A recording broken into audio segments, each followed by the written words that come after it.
Büyükşehir Belediye'mizin katkılarıyla 100 kulübümüze, herkese, amatör spor ailesi adına en içten teşekkürlerimi... Belirli bölümlerini de bu derecede, bu şekilde ayırmamız gerekmektedir. İmkanlar ölçüsünde amatör spor takımlarının desteklenmesi de belediyelere bir görev olarak verilmiş. İnşallah bundan sonra siz amatör spor takımlarıyla daha yakından ilgileneceğiz. İmkanlarımızı daha çok sizin için seferber edeceğiz. Belediyemiz bünyesinde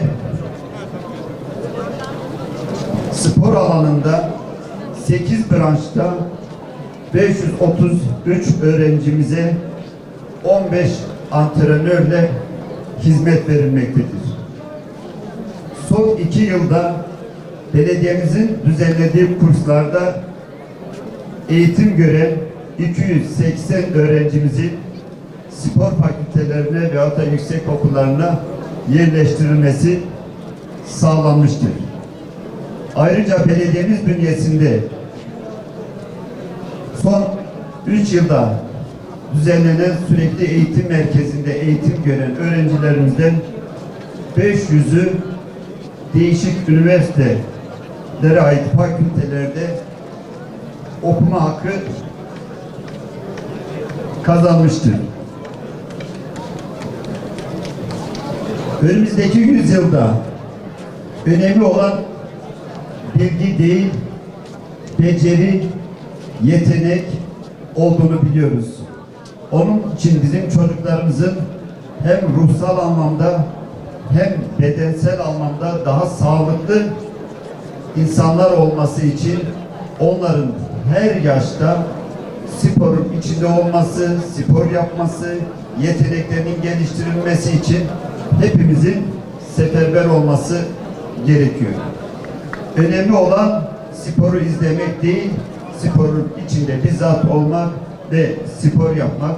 Milletvekillerimizin girişimleri sonucu mali idarelerimizle Gençlik Spor Bakanlığı arasında imzalanan protokol kapsamında bu sene ilimizde ciddi spor alanında tesislerin temeli atılmaya başlandı. Bir kısmı bitti, bir kısmı da inşallah yakında bitecek. Düzenlemiş olduğumuz amatör spor haftası etkinliklerimize bu yıl Sayın Valimiz ve Büyükşehir Belediye Başkan Vekilimiz Mehmet Emin Bilmez Bey'in talimatları ile Büyükşehir Belediye'miz burada bugün ev sahipliği yapıyor.